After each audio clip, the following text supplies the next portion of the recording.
Hello and welcome to another Demon 212 PS3 review. Today I'm going to be taking a look at Uncharted 3 Drake's Deception, which if you've never played an Uncharted game before, think Tomb Raider but with a bloke. That's pretty much all I can say. It's a mix of a third-person shooter and a third-person action-adventure with climbing platform sections and puzzle sections. So it's kind of got a bit of Tomb Raider, a bit of Resident Evil, and a bit of Gears of War in it, for example.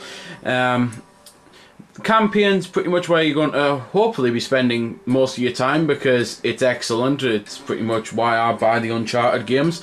There's 23 chapters with it, and I suppose that's what I'll cut into first. But you've then also got a multiplayer which you can play competitive or cooperative, and the co-op missions are finally split screen, so I'll be able to show some of them off easier without getting grenaded, which I say that purely for people who watched my Uncharted 2 review who'll remember the asshole who grenaded me on my own team. Right, so let's start the campaign then. So the reason I'm on the start of the campaign is, well, the game's getting 10s from all over the places for very good reasons, because of how awesome the campaign is. So I don't exactly want to spoil anything for you. So I'll mention, well, I've mentioned everything I can do really with the types of gameplay and that, but I didn't mention these quick time events, which I can at least now show you. There's also some rather cool things. If you've never played an Uncharted game before, you can go in, you can view your treasures you've collected. There's 100 of them on this. You can view your statistics, so pretty much everything you do in this game, down to what enemies you kill and with what type of weapons, gets tracked. So it's basically stat heaven if you're into that sort of thing. Options wise, when you go into it, you can change your difficulty, your camera like aiming and that, so invert and that. You can view your buttons and that, but you can't exactly fully customize your controls, which is a little annoying. So back to the gameplay, I suppose. Really, I'll jump into where I'm not doing this quick time event now. And to be fair, there's also some times when the game feels a bit like Arkham, with either beat 'em up sections or stealth sections. As I say though, it's the type of thing I don't really want to spoil anything, so I'll just say the basics. If you've never played an Uncharted game, the whole point is the campaign is always excellent. It's got excellent script, excellent voice acting, and an excellent story. If you have played them by now, then you already know what to expect, so there's nothing really I can say about this that would either make you want it even more or make you want it less. It's pretty much the first two games have built up to this, which is pretty much the primo Uncharted experience. So let's go into something with a bit more action in it, which is going to be the co-op. Right then. Co-op. There is a hell of a lot you can do on this now. First of all, obviously you've got the custom game options there. You can go into the options and leave split screen if you want to, but you've got profile, which you can set up for competitive loadouts and co-op loadouts. You can choose your appearance, either hero or villain, depending on which side you're on, because obviously, for example, on Gears of War you would play for the Cog or the Locusts, well, same as this. You can choose your emblems, your taunts, everything like that, and you just basically unlock them by playing the game and getting money and just your usual standard generic COD gameplay, really, I suppose. That's going to sound like a slight against the game, and it kind of is. I'm a little sick to death that every single multiplayer game now is so insecure with how good its gameplay is that it has to try and do this to keep you playing, whereas the game's multiplayer is going to be good enough anyway to keep you playing for years, or at least until the next game comes out.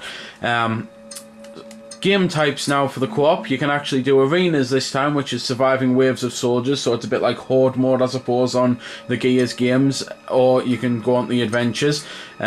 So for now I'll choose adventure and just choose any one of the maps, London Underground. So let's load that up then. Right then, I wanted to show off the split screen firstly because I'm glad it actually has it, because the second game didn't. It only had online co-op, so at least you can play with a friend now. However, why the hell do games devs these days seem to insist on doing split screen like this, where you're lucky if you get a third of the screen, even though you used to get half a screen? I just don't understand how these consoles have so much power, yet an N64 can do 4-player split screen on huge TVs, and this can't even manage to. Anyway then, the adventure's pretty much as you expect. It's kind of like the main game, I suppose, really, the missions and all that, but you get lives and that. The waves I'll cut into now very quickly before showing off some of the deathmatch.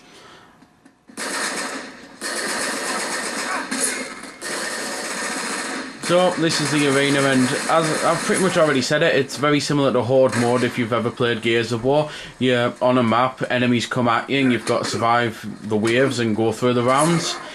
You can push select, I believe it is, to bring up your progress and that. So as it says here, I'm on round 1 of 10, and that's pretty much it. It's a nice little distraction, I suppose, if anything else. It doesn't particularly feel as polished as the likes of the Horde mode that I've already mentioned on Gears, because it kind of feels more like the original Horde mode rather than Horde 2.0, and once you've played that, this kind of does feel a bit basic.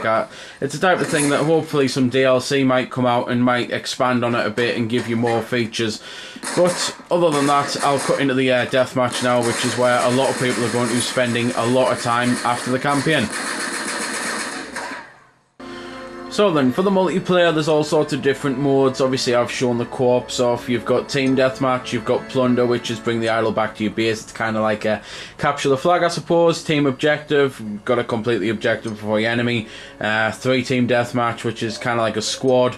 Deathmatch, free-for-all, hardcore, no boosters, no medals. It's just your skill and your health, which I think that's probably is my favourite mode, because I really do hate the kind of if you have no life you're going to be rewarded style gameplay that is pretty much every online shooter these days. More on that though when I actually cut into a game, because this could take forever and a day to find one. So anyway, basically it's just as I say, I really can't stand the whole thing of if you have no life you're going to be rewarded by, you know, by getting the better perks. So for example, the boosters on this, or perks, whatever you want to call them, it's a case of you can get ones that allow you to climb faster, you can get ones that give you more rocket launcher ammo, you can get ones that explosives don't affect you as much, just things like that. And it simply means that if you don't have a girlfriend slash wife slash job slash life, then you're going to be able to unlock all this stuff and have a huge advantage compared to everyone else, and I absolutely hate that on these games. So at least this has a hardcore mode, and it's pretty much the only one I'm ever going to play. I'm only on free-for-all now because it was the one I could get the game on sooner. But as I said earlier on, if your multiplayer is good enough, then you're not going to need any of these stupid little gimmicks to keep people playing. I've mentioned it in other videos. At the end of the day, the original Half-Life game, it's like 16 years old. I still can get a game in that online on Steam in seconds. It's just so widely played still to this day, and it doesn't have any of this unlockable crap. It's just an excellent online game. It really is. It's similar to the original Battlefield game that I used to play. The Quake 3 Arena and that, it's still one of the highly most played games. At the end of the day, QuakeCon exists. As far as I'm aware, Uncharted Con doesn't.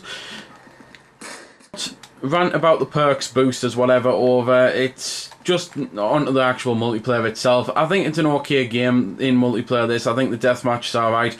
In all honesty, I'm too much of a fan of Gears of War. I've never really been that much of a third-person shooter fan. Max Payne was pretty much the first one to come out that made me think, yeah, actually, I can kind of get into this genre. Then I played Gears of War, and it was just like, wow, why haven't I been playing this genre before? Then I played I think it might have been the really awful Terminator game on the GameCube, and it was just like, this is why I haven't been playing this genre before. I'm very hit and miss with the third-person shooters, I really am. I'll be the first to admit it. I've kind of got a bit of a bias that I'm not keen on the gameplay, because I'd rather be playing a first-person shooter.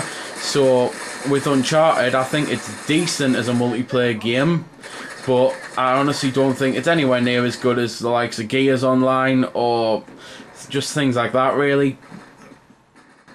So, to very quickly reiterate, if you like really good adventure games and good campaigns, get this. It's one of the best as far as I'm concerned. It's the type of thing that the campaign alone will make this game absolutely amazing for the majority of people who buy it, and then it's got a multiplayer on top of it, which you either may love or may hate, really. I can't be any more vague than that, I suppose.